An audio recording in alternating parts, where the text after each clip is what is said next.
নমস্কার বন্ধুরা, ভারতীয় বায়ুসেনাতে ইন্ডিয়ান এয়ারফোর্সে মেডিকেল অ্যাসিস্ট্যান্টের রিক্রুটমেন্ট হচ্ছে, নন টেকনিক্যাল। ঠিক আছে, খুবই ছোটো ছোটো, একটু জুম করে তোমাদেরকে দেখিয়ে দিই। Airman in group Y, medical assistant trade, non technical. ঠিক আছে, 6 জুলাই থেকে অ্যাপ্লাই শুরু হবে, 26 জুলাই অ্যাপ্লাইয়ের লাস্ট ডেট। নোটিফিকেশন বের হচ্ছে, তাই তোমাদেরকে করে দিলাম, আগে থেকে প্রিপারেশন নিতে পারবে পরীক্ষার জন্য। এক্সাম ডেট 22-23 সেপ্টেম্বর 2026, যে পরীক্ষাটা হবে লিখিত, অনলাইন টেস্ট হবে। ঠিক আছে, তো airman intake notification number, airman intake 02/2027। কারা অ্যাপ্লাই করতে পারবে? অনলি মেল ক্যান্ডিডেট, শুধু পুরুষ ক্যান্ডিডেট অ্যাপ্লাই করতে পারবে, আনমেরিড। ঠিক আছে, শুধু আনমেরিড ক্যান্ডিডেট। যোগ্যতা কী কী লাগছে 2 পার্টে দেখাবো, জুম করে করে ছোট্ট করে লেখা।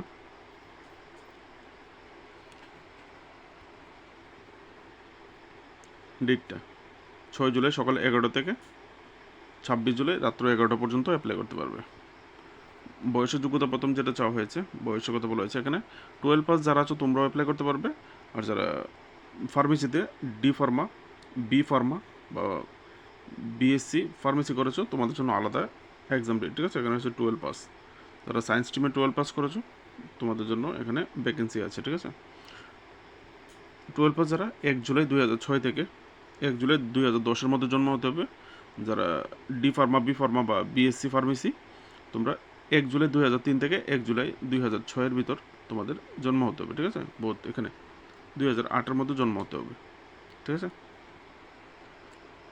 এজ লিমিটটা পেয়ে গেলে তারপরে এখানে বলা হয়েছে, যদি তুমি সিলেক্ট হও, তোমার সব ধাপ কমপ্লিট হয়, ফেজ 1, ফেজ 2, ফেজ 3। ঠিক আছে, ফেজ 1-এ অনলাইন টেস্ট, ফেজ 2-তে ফিজিক্যাল টেস্ট, ফেজ 3-তে মেডিকেল টেস্ট, সব টেস্ট কমপ্লিট হওয়ার পর যখন তুমি ভর্তি হবে, কোর্স শুরু হবে, ওই সময় যারা 12 পাস দিয়ে ঢুকবে তোমাদের জন্য 21 বছরের বেশি না হয় বয়স। আর যারা diploma, B pharma, BSc pharmacy দিয়ে ঢুকবে তোমাদের জন্য 24 বছরের বেশি না হয় এখানে বলা হয়েছে। এর বেশি হলে কিন্তু অ্যাকসেপ্ট করবে না। ঠিক আছে, তো এডুকেশনাল কোয়ালিফিকেশান, শিক্ষাগত যোগ্যতা যেটা চাওয়া হয়েছে, 12 পাস ক্যান্ডিডেট যারা আছে, 12 পাস। সরি বন্ধুরা, মোবাইলে ফোন এসেছিলো, একটু পোজ করতে হয়েছিল। তো এখানে যারা 12 পাস হবে, ফিজিক্যাল, কেমিস্ট্রি, বায়োলজি এবং ইংলিশ তোমাদের সাবজেক্ট থাকতে হবে। যারা ফিজিক্স, কেমিস্ট্রি, বায়োলজি এবং ইংলিশ নিয়ে পড়াশোনা করেছো, 12 পাস তোমরা অ্যাপ্লাই করতে পারবে। এখানে বলা হয়েছে 50% অ্যাভারেজ মার্ক লাগবে, যত সাবজেক্ট থাকবে অ্যাভারেজ মার্ক 50, প্লাস ইংলিশ যে সাবজেক্টটা আছে 12-এ, সেখানে তোমাকে 50% থাকতে হবে। এটা হচ্ছে 12 পাস যদি হয়ে থাকো, তাহলে এই যোগ্যতা। যদি এই যোগ্যতা তোমার কাছে না থাকে, তুমি এই যোগ্যতা থাকলেও অ্যাপ্লাই করতে পারবে।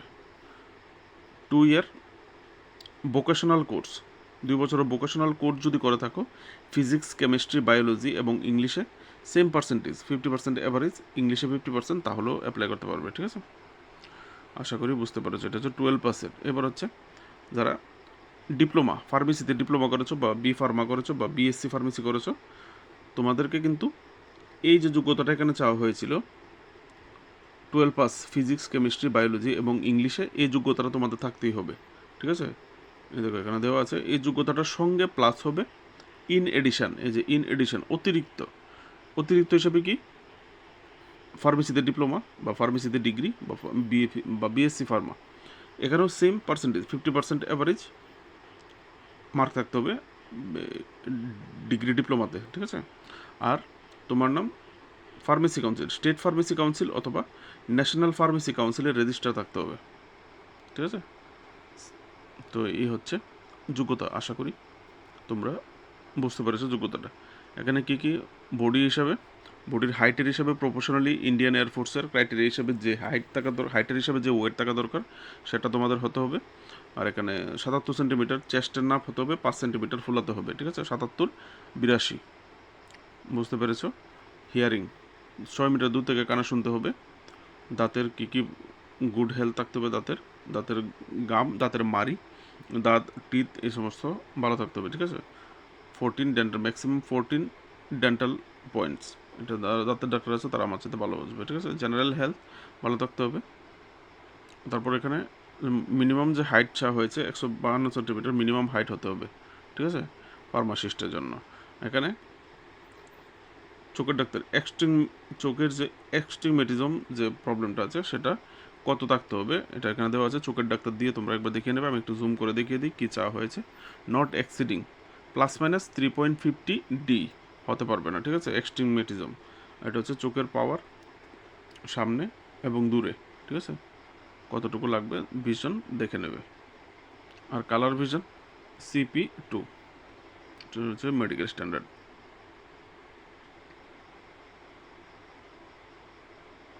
তারপর বডি ট্যাটু রিলেটেড এখানে ইনস্ট্রাকশন আছে, কিছু ইনস্ট্রাকশন আছে। এবার উপরের দিকে যাব, 11 নম্বর পয়েন্ট গেছে, এবার হচ্ছে 12 নম্বর পয়েন্ট। 12 নম্বর হচ্ছে টার্ম টেনিউর অফ ট্রেনিং। এখানে তোমাদেরকে টেনিউর অ্যান্ড ট্রেনিং, তোমাদেরকে যে ভর্তি করা হবে সেটা কত টেনিউর। প্রথমত 20 বছরের জন্য, অথবা তোমার বয়স 57 বছর পর্যন্ত যতদিন না হয় ততদিন তুমি চাকরিটা করতে পারবে, ঠিক আছে। বুঝতে পেরেছো আশা করি। তো এখানে তো তোমাদের যে টাকাটা দেওয়া হবে ট্রেনিং অবস্থায় তোমাদেরকে দেওয়া হবে 14,400 টাকা। যখন ট্রেনিং কমপ্লিট হয়ে যাবে তখন তোমাদেরকে 26,900 টাকা দেওয়া হবে, সঙ্গে এডিশনাল ড্রেস অ্যালাউন্সেস, নানা রকম অ্যালাউন্সেস থাকবে, ঠিক আছে। আশা করি বুঝতে পেরেছো। তারপর যাবো, এবার হচ্ছে সবচেয়ে যেটা জরুরি সেটা হচ্ছে সিলেকশন প্রসেস, কীভাবে তোমার সিলেকশনটা হবে। ফেজ 1, 3টা ফেজ হবে। ফেজ 1-এ অনলাইন টেস্ট হবে, ঠিক আছে, অনলাইন এক্সামিনেশন হবে। এই যে অনলাইন টেস্ট লেখাই আছে, online test. Eligible candidate phase 1, তুমি যে ইমেল আইডি দেবে ফর্ম ফিল আপ করার সময়, ইমেল আইডিতে তোমাকে 48 ঘন্টা বা 72 ঘন্টা আগে অ্যাডমিট কার্ড আসবে, তো লিঙ্ক আসবে, ঠিক আছে, ডাউনলোড করতে হবে তোমাকে অ্যাডমিট কার্ডটা, ওই লিঙ্ক খুলে, ঠিক আছে। আর সেটা ডাউনলোড যে করবে কালার প্রিন্ট আউট করতে হবে, তোমার অ্যাডমিট কার্ডটা যেন কালার প্রিন্ট আউট হয়। এবং এটাকে প্রথম পরীক্ষার পর যত্ন করে রাখতে হবে, কারণ যখন তুমি সেকেন্ড পেজে যাবে তোমার ওই প্রথম অ্যাডমিট কার্ডে ইনভিজিলেটর যারা তোমার প্রথম পরীক্ষা দেখাশোনা করবে তাদের সই আছে কিনা চেক করা হবে, ঠিক আছে। তো যত্ন করে রাখতে হবে, রাখবে, ঠিক আছে। তোমার যে ইংলিশ কোশ্চেন পেপারটা হবে ইংলিশ এবং হিন্দিতে হবে, ঠিক আছে। কোশ্চেন পেপার ইংলিশ এবং হিন্দিতে সেট করা হবে, যে যেটা পছন্দ সেটা দিয়ে করতে পারবে, ঠিক আছে। তো এখানে দেখো ডিউরেশন হবে এক্সামের 45 মিনিট, কিন্তু কত মার্কের হবে এখানে কিন্তু কিছু ইন্ডিকেট করেনি। দেখে নিই একটু, দাঁড়াও, কত মার্কের হবে এরকম কিছু ইন্ডিকেট করেনি, ঠিক আছে। আর পরীক্ষার সময় বলা হয়েছে ব্রিং 1 ব্লু অথবা ব্ল্যাক পেন, ঠিক আছে, কালো অথবা নীল কালির কলম নেওয়ার জন্য বলা হয়েছে। 45 মিনিট ডিউরেশন। আর এখানে যে সিলেবাসটা তোমাদেরকে comprise English as per class 10+2 CBSE pattern, CBSE প্যাটার্নের যে 10+12-এর ইংলিশ সিলেবাসটা আছে 12-এর, সেটা হবে English, reasoning and general awareness, ঠিক আছে, জিকে প্লাস রিজনিং, এটা হচ্ছে তোমার সিলেবাস। অবজেক্টিভ টাইপ কোশ্চেন হবে, মাল্টিপল চয়েস টাইপ, প্রত্যেকটা কোশ্চেনের জন্য 1 মার্ক থাকবে।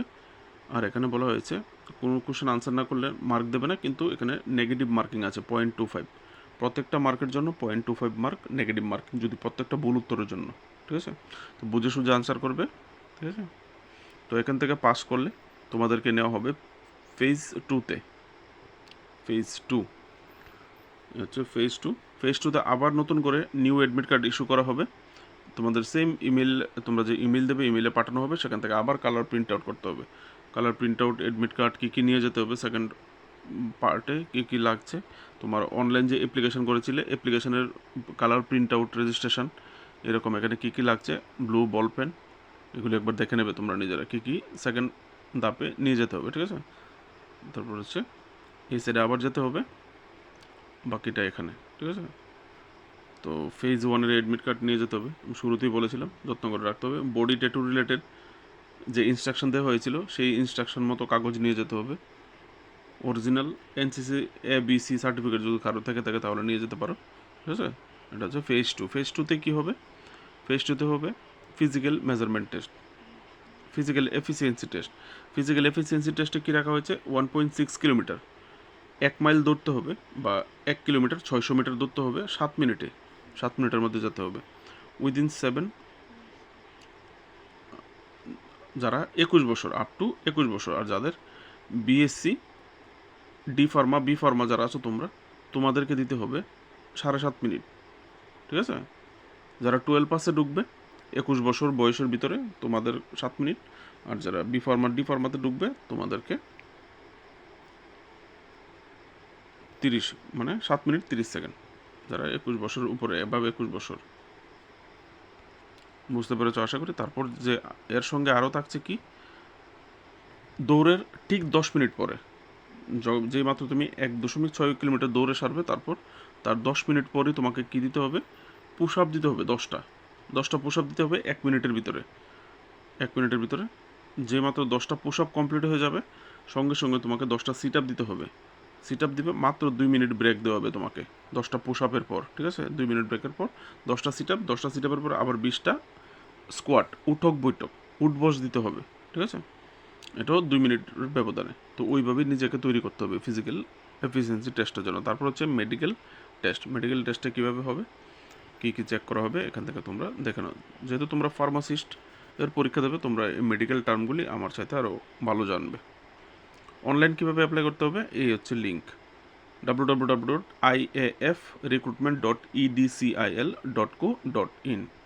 এই ওয়েবসাইটে তোমাদেরকে আবেদন করতে হবে। মোটামুটি যা ডিটেলসের দরকার ছিল আমি তোমাদের প্রোভাইড করে দিয়েছি, বাকিগুলি তোমরা দেখে নেবে। আর কারো যদি বুঝতে অসুবিধা হয় কোনো রকম, তাহলে কমেন্টে জানাবে, তোমাদেরকে বলে দেবো। এছাড়াও তোমরা এখান থেকে ডাইরেক্ট হেল্পলাইন নাম্বার দেওয়া আছে, তোমরা এখান থেকে হেল্প নিতে পারো। Helpline number +91 9513253233। সকাল 9টা থেকে বিকাল 6টা পর্যন্ত অ্যাপ্লাই করতে পারবে অফিস আওয়ারে, ঠিক আছে? আরও নাম্বার আছে, এখান থেকে দেখে নিতে পারো। আরও ল্যান্ডলাইন নাম্বারও দেওয়া আছে, এগুলো দেখতে নিতে পারো। তাছাড়া ইমেল অ্যাড্রেসও দেওয়া আছে। ইমেল অ্যাড্রেসটা কোনটা, এই ইমেল অ্যাড্রেসে যদি ইমেল করো তাহলে তোমাদেরকে রিপ্লাই দেবে কোনো যদি হেল্পের প্রয়োজন হয়, ঠিক আছে? ভালো থাকবে, সবার জন্য বেস্ট অফ লাক। যদি পারো অন্তত একটা লাইক করে সাপোর্ট করো, আর যদি পারো বন্ধুবান্ধবের সঙ্গে শেয়ার করে, আর পারলে চ্যানেলটাকে সাবস্ক্রাইব করে পাশে থাকবে। নমস্কার।